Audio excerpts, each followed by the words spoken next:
नमस्कार दोस्तों, मैं श्रवण कायरो कपिंग केयर से। इन पेशेंट को हाथ ऊपर नीचे होने में तकलीफ हो रही थी, तो ये हमारे पास आए।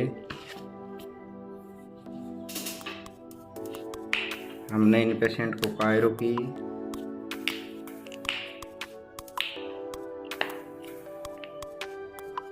इस तरीके से पूरा वीडियो को देखते रहिए।